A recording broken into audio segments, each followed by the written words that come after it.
right, and we're back for another episode of the Lakers Fast Break podcast. It's Gerald Glassford coming right back at you here from Lakers Fast Break, Pop Culture Cosmos, Inside Sports Fantasy Football, and Game Source. We truly appreciate everyone out there listening to all of our shows. And if you can, please give us a 5-star review on Apple Podcasts.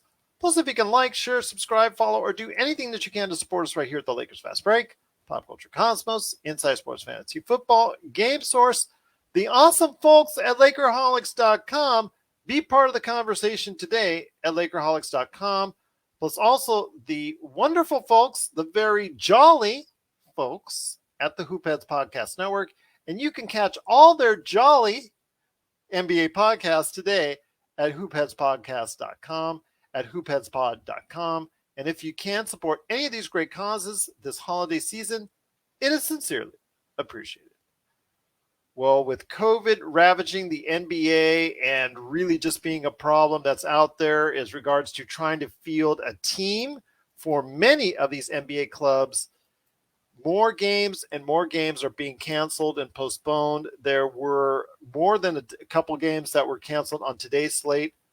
One of the things I do want to mention is that the Lakers, with several players still out due to COVID health and safety protocols, and a coach, Frank Vogel, who's out with health and safety protocols, and it got to the point where even the broadcasters on the TV and the radio side are out with health and safety protocols. Maybe the league should have done something for the Lakers as well and given them a break, because of the fact that they could only field so many players. Right now, their lineup was pretty much, they played 9 players, one of which was still playing for the CBA G League team, the other of which was just a recent signee, and actually a pretty good signee at that. And we'll talk about Isaiah Thomas here coming up in a bit. But maybe the league should have done the Lakers a favor and canceled their game 2 or postponed it. But you know what? They didn't. They went through it, and despite having a terrible performance in Minnesota and hearing the news that Anthony Davis is now out after getting a look-see at his knee in Chicago, he's going to be out 4 weeks with a MCL knee sprain. The Lakers gave a spirited effort and actually had the lead for much of the second half until faltering late in a 115-110 loss.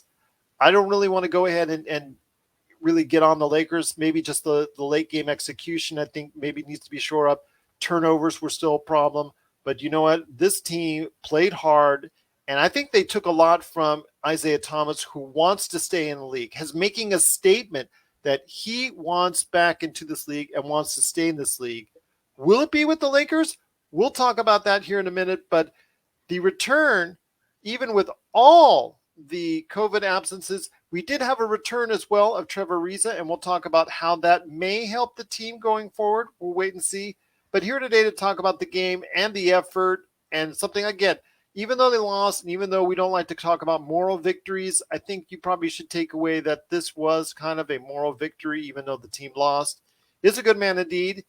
He is the mastermind behind LakerHolics.com. It is LakerTom, and LakerTom, again, I'm not going to go be too hard on the Lakers because you got to understand where they're at as far as how many players are still out in health and safety protocols.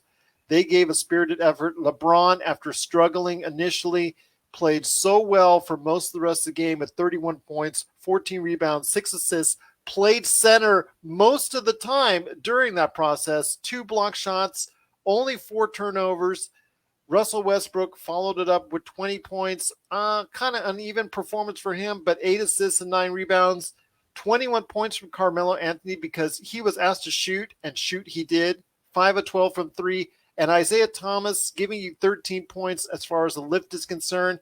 Again, I don't want to be too hard on the effort. The defensive lapses were there because they simply can't field a good defensive team right now. But all in all, I think you got to take some positives away from today's game. Yeah, it's, for one thing, this game had the feel of an exhibition game of sorts, you know. And while the league is not formally suspending play like they did back 2 years ago, they are in a sense suspending him because that's what the Lakers are in. The Lakers are in probably at least a 25 to 30 game suspension, which is the number of games that Anthony Davis is likely to miss. That's 22 games is the average for the partial MCL tear like he has. So whatever the Lakers do in the next 30 games, 25 to 30 games, probably is going to be a lot like what we've seen right now. They'll probably play around 500. They'll probably, and fortunately, the other teams are going to be in the similar situations. And so it's going to be very difficult for any team to suddenly change how they've been playing over the next probably month of COVID, really influenced lineups. The league just came out and approved, the league and the Players Association have come out and approved that each team can sign a replacement player for each player who comes down and has to go leave because of COVID protocol.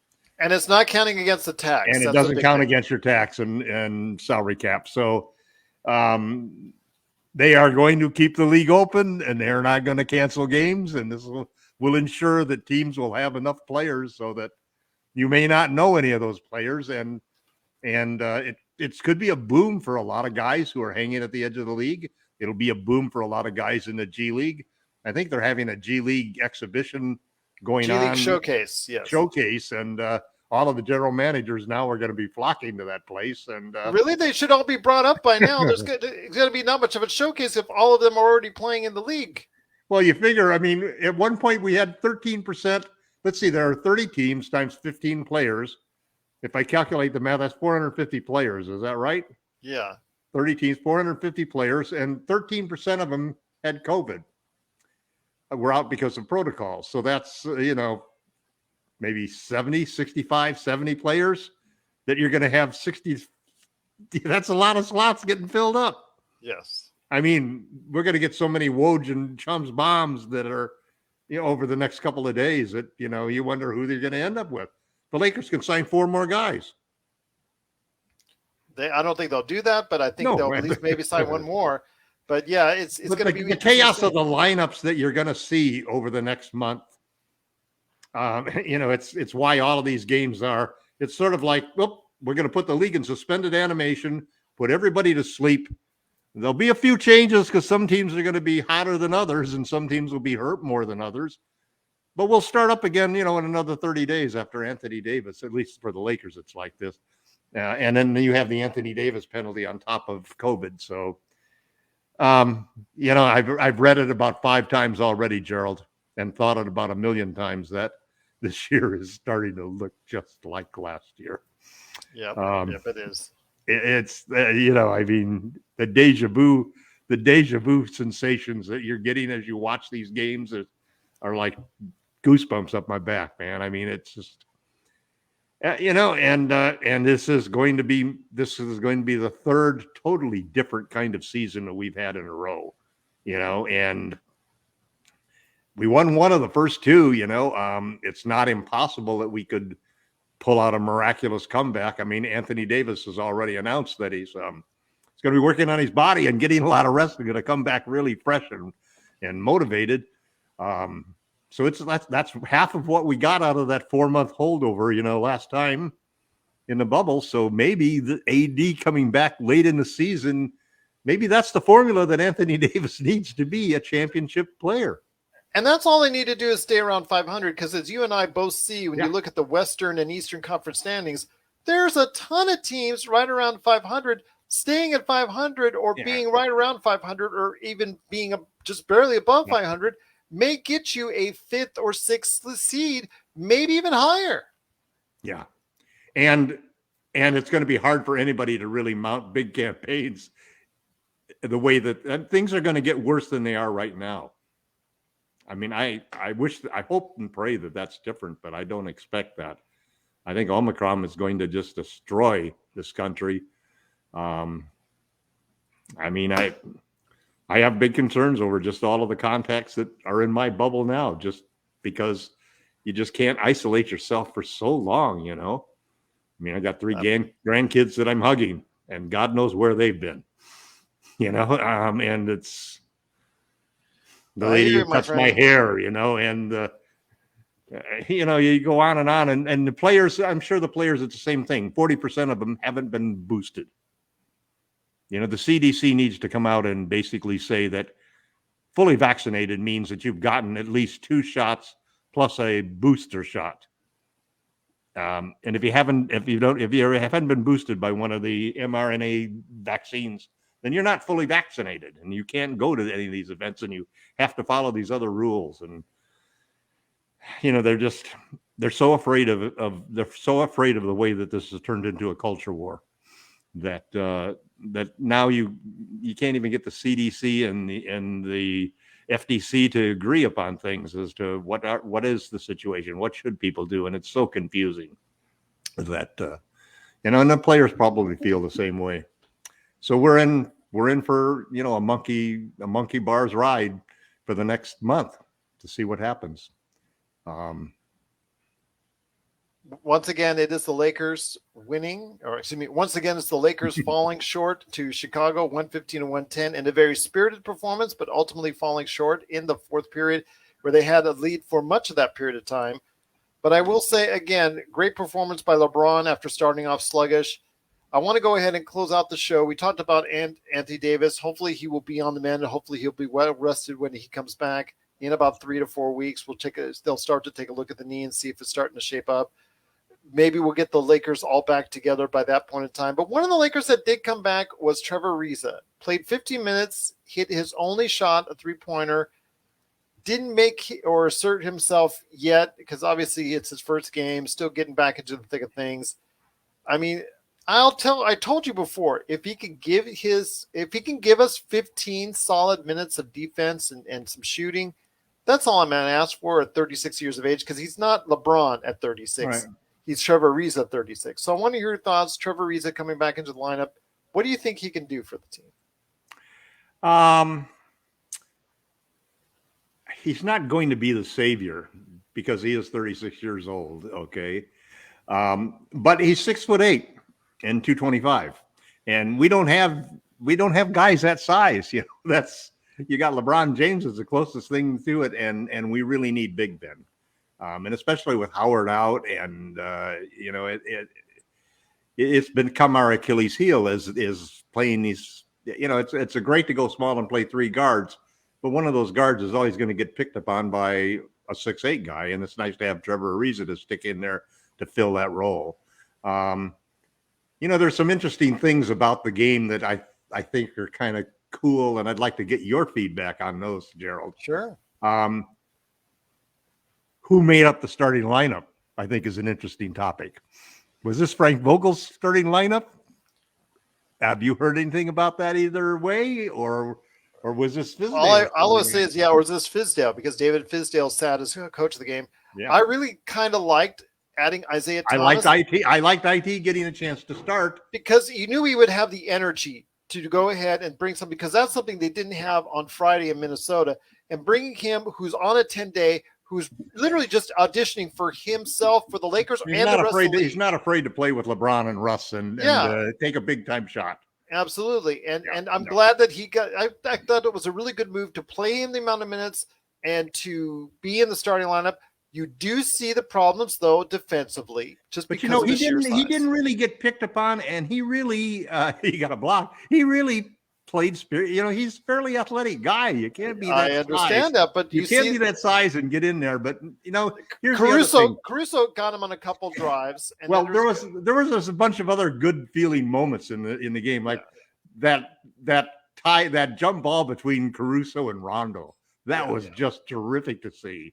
Alex playing well. I don't begrudge him one single bit. I love that he played really well in this game, because he had a horrible game against us at 0 points last time. So it was good to see that. And I thought Lonzo played a great game. That was another positive thing, because I've always been a Lonzo fan. Would have loved to seen him go to the Lakers. And then Isaiah, Isaiah, I think that there's an important role on the Lakers for the backup point guard behind Russell Westbrook. And that's a spot that I think Isaiah is perfect for on this Lakers team. And it'll be interesting to see what happens can you imagine, if you had a job like like Eric Pincus of trying to keep Basketball Insider's salary schedules and list of players up with all of the changes that are going to go on, if who's going in and who's going out every time a player passes out of protocols. It's going to be crazy. Well, I just think when the dust settles, my friend, and at the end, let's say Anthony Davis comes back and you have to make a real hard decision on a roster, regardless of trades. You know, we're not putting the prospect of trade right now. Right. Or I think that if he plays minutes, he's got to play minutes, because if he's only coming in for 10, 12 minutes, Isaiah Thomas is not going to help you. But if he's coming in for 20 to 25 minutes a game, and spot starting or doing whatever it is you need him to do while people are out. Well, he can shoot, so he can play. He can play the two guards. Yeah, but he does. Depends on the matchup. He needs to be. This is because this goes back to his previous time in LA, where he was only good in extended minutes. He's like a lot of players, but he can really give you a lot of points out there if he's playing extended minutes. So if he's getting 20 to 25 minutes, he can actually do a lot of good for this team. I would like to see him stay on the team instead of someone like Ken Bazemore, who has really been a disappointment from day one. Yeah. Then there's also the issue that you have to remember that you have until January 10th to guarantee Avery Bradley's salary.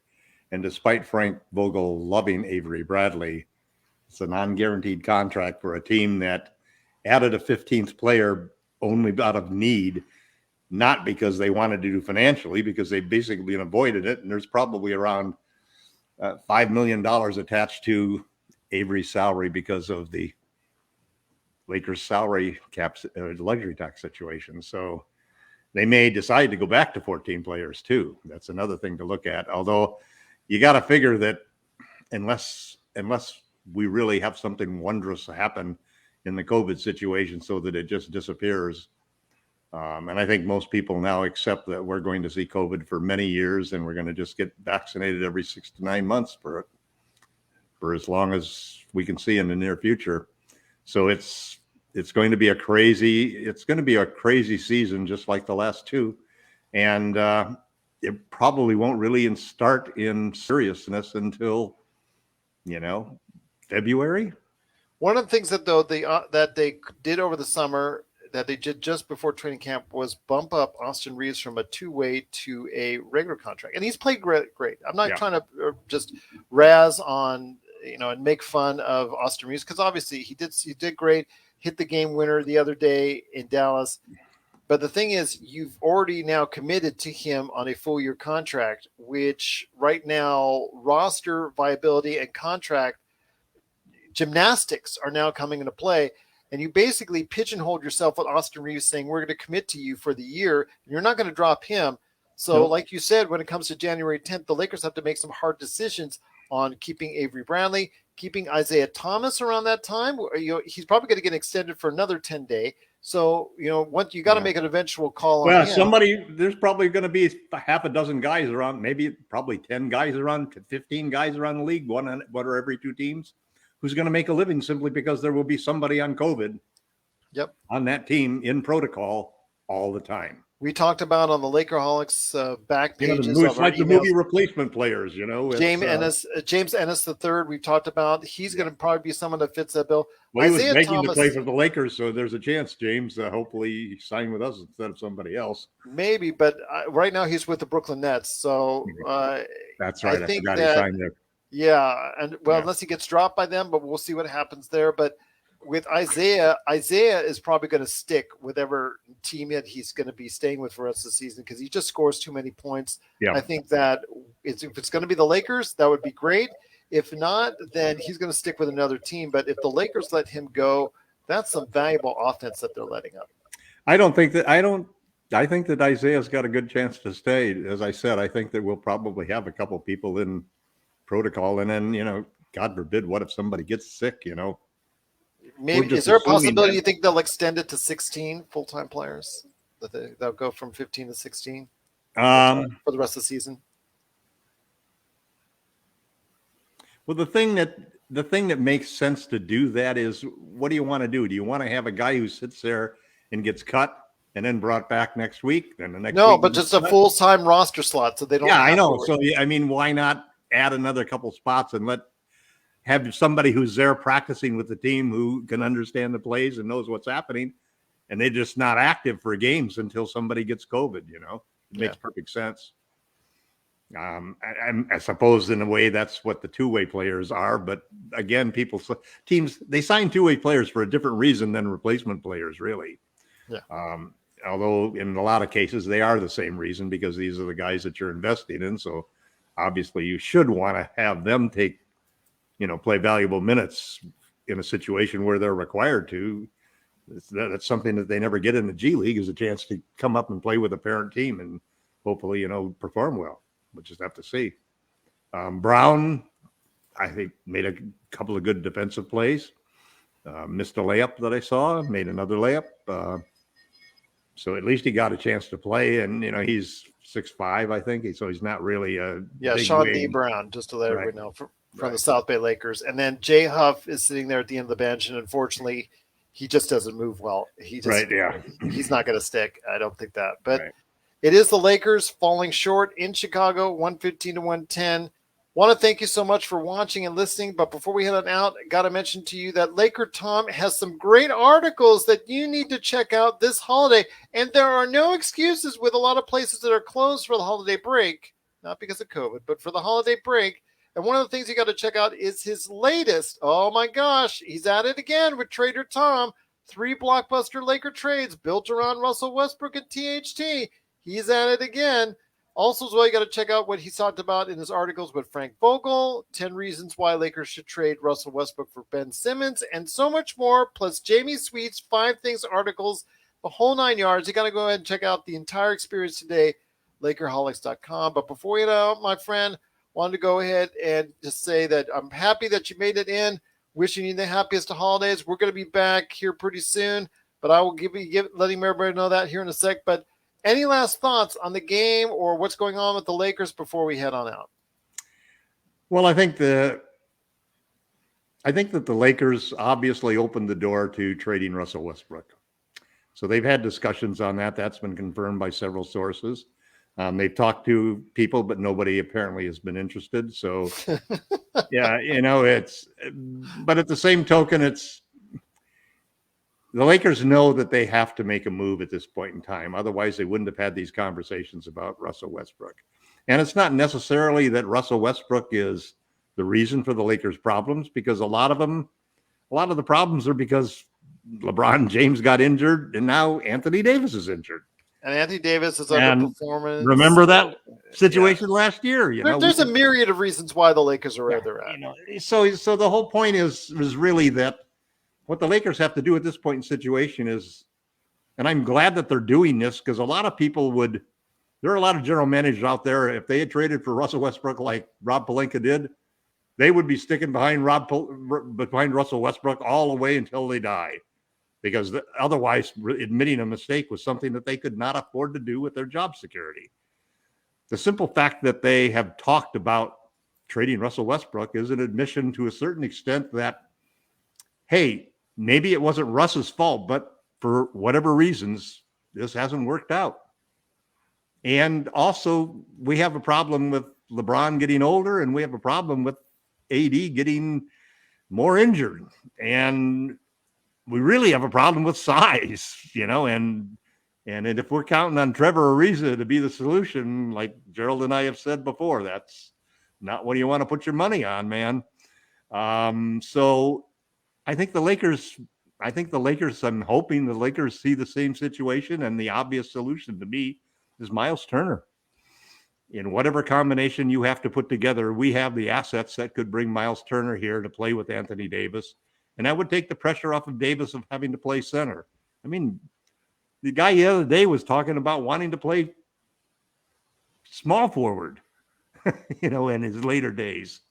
And LeBron is shooting like he wants to play small forward. Although I'll give you this, LeBron James had no problem going in there and banging with the centers and doing, if you could take the heart out of that guy and stick it in Anthony Davis, you would have the best player in the world today. It's just so funny to see him when he's playing center, and then when he's motivated, he's trying to block shots. He has to be when he's playing center. He can't but he's rebounding. but the thing is, he's doing the whole coast to coast thing where he's rebounding the ball and going out on the break and seeing him on that. When he's motivated to go ahead and do that, he really looks good. I mean, there is some defensive shortcomings by having him at center, but still, I mean, there's a lot of good things that can come out of it. But yes, I think that the Lakers, we're going to see what kind of positives that they can bring over the course of the next few days. There is 2 tough matchups this week with obviously what's coming up on Christmas with Brooklyn, and then what's coming up on Tuesday with Phoenix. You don't know with Brooklyn because all 3 of their superstars are now out on COVID. Yeah, you don't know which team you're going to get right there. But you know what? The Lakers, they're going to be coming back. They'll all be back. They'll all be back Christmas Eve and ready for the league and ABC will probably make sure of that happening. And then I've already gotten a half a dozen tweets about how LeBron must have paid off the NBA and the networks in order to make sure that he wasn't out of there. Well, a Laker came off the books today for health and safety protocols, but it was Kendrick. Yeah, right. Yeah, but it was none. Yeah, so it is the Lakers though this week. It is on Tuesday. Phoenix coming to the almost crypto.com center. We had 9. What do we have 9 games in the bubble like this? Yeah, something 9 like games. Eight really games. Didn't matter. Yeah, 8 games in the bubble. Now we got probably 22 that don't matter. Well, we'll see from there. But it is Phoenix coming to the almost crypto.com center on Tuesday. Then Thursday, we've got a game against San Antonio. And then Saturday, the big one, also on Christmas against Brooklyn. When does it become crypto.com arena? On Christmas, I believe, from what I remember correctly. So, yes, get that right, everyone. Crypto.com. There you go. The crypt, whatever you want to call it. Oh, yes. Jesus. But Tuesday, it's going to get called the crypt. Well, the way the Lakers might play, if they play bad, the jokes are just write themselves. But it is the Lakers facing off against the Phoenix Suns on Tuesday. We will be back for the post-game wrap-up. Then, after the game, we'll go ahead, hopefully, with the Lakers win over one of the top teams. In fact, the NBA's best record right now, and the Phoenix Suns. So, hopefully, the Lakers can go ahead and put a dent in that on Tuesday.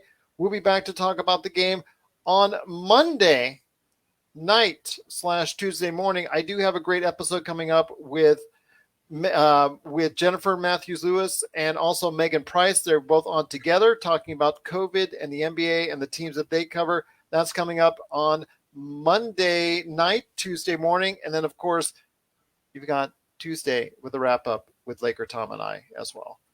But LakerTom, appreciate you stopping by on this holiday season. Once again, the Lakers fall just short. A little bit better execution. I think we would have pulled it off, but they do lose in Chicago in a very spirited performance, 115-110. If you have questions for us, at LakerTom on Twitter, at LakersFastBreak on Twitter, LakersFastBreak@yahoo.com, or the best place to go for all your conversations so you can talk to LakerTom in detail, because you know what? He'll talk back to you in detail right there at LakerHolics.com. Yeah, he doesn't have short answers. It's right there in paragraph form right there for you. But it is LakerHolics.com. LakerTom will be back on Tuesday night covering the Lakers versus Phoenix. Looking forward to it. Hoping for a Lakers win. We'll find out this week, but we've got a good week, a good holiday week, and hoping everybody will stay safe and healthy and will stay out of health and safety protocols and continue to listen to us right here at the Lakers Fast Break Podcast.